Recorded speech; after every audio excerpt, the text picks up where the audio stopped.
remember what you have received and heard. Picture Jesus speaking this to the messenger John, for his people in Sardis, for his people throughout generations. Remember what you have received and heard. Jesus has already given them something. What is that? It's the gospel. It's the gospel. It's the good news. They've set their lives, they've begun this church, they've established this following of Jesus around this good news. They've received it, they've heard it. Some from Jesus himself. Some from followers of Jesus, disciples of Jesus that have passed the message down, but they've hubbed around this idea of the gospel, the good news. Jesus says to remember what you have received and heard. Remember the mercy you have received and heard about. Remember the grace you've received and heard about. Or if you want to use the language of the song we just sang, that you've witnessed. Remember the power of God that you've received and heard about.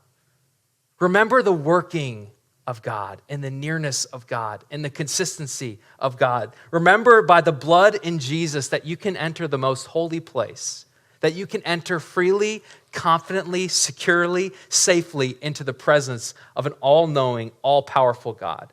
Remember that once you were far off, God brought you near by his blood. Remember that is by grace you've been saved, not by works, so that no one could boast. It's by faith alone. It's a gift from God. Remember that he calls you his workmanship. Remember that he calls you by his grace to his good purpose. Remember that he who began a good work in you is faithful to complete it.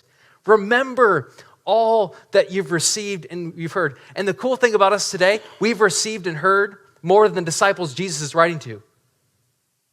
We're aware more because of the scriptures than the disciples Jesus was writing to. So there's even more for us to remember what we've received and we've heard. Well, J.D. Greear says this, that the gospel, the good news, is not just the diving board in our faith. The gospel is the pool.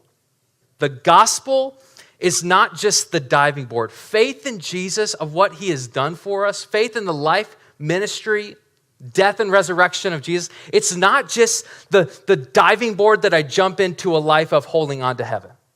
It's not just the diving board of somehow then that enter into the system of works or of knowledge or of doing the right things or of routine or religion. The gospel is the thing we jump off of and into. This life of discovering, what does it mean that I'm actually saved by grace? What does it mean that I could do nothing to make God love me more and nothing to make him love me less? This life of saying, God, what does it mean to actually be called to you and by you into the world?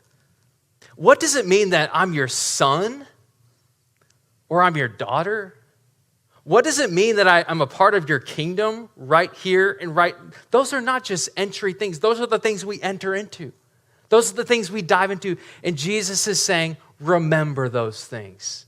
Remember what you've already received and heard. Maybe this year for you, as you follow Jesus, it's not a year of learning new things. It's not a year of acquiring new knowledge, new factoids about Jesus. Maybe it's a year of you remembering in a fresh and relevant and real way what God has already done for you and how that impacts your today. What God has already done for you and how that impacts your tomorrow.